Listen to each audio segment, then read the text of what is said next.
Here it is. Hello, this is Ron Paul with the weekly update for Monday, February 5th. With the elections over and the 110th Congress settling in, the media have been reporting ad nauseum about who has assumed new political powers in Washington. We're subjected to breathless reports about how so-and-so is now the powerful chair of an important committee, how certain candidates are amassing power for the 2000 election, and so on.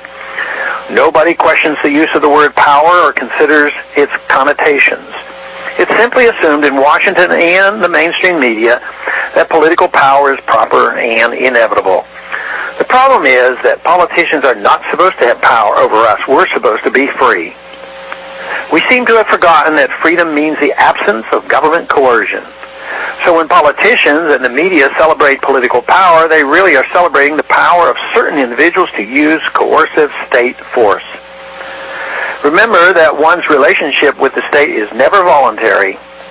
Every government edict, policy, regulation, court decision, and law ultimately is backed up by force in the form of police, guns, and jail. That is why political power must be fiercely constrained by the American people. The desire for power over other human beings is not something to celebrate, but something to condemn. The 20th century's worst tyrants were political figures, men who fanatically sought power over others through the apparatus of the state. They wielded that power absolutely without regard for the rule of law.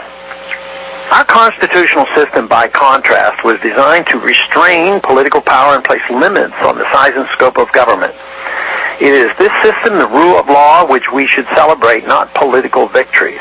Political power is not like the power possessed by those who otherwise obtain fame and fortune. After all, even the wealthiest individual cannot force anyone to buy a particular good or service. Even the most famous celebrities cannot force anyone to pay attention to them.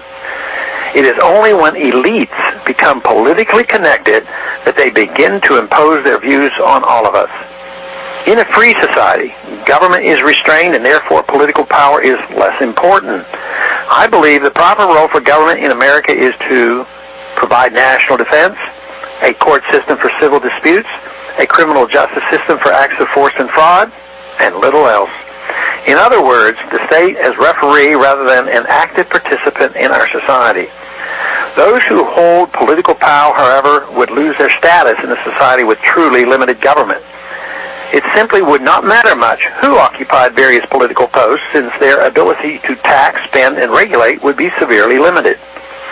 This is why champions of political power promote an activist government that involves itself in every area of our lives from cradle to grave.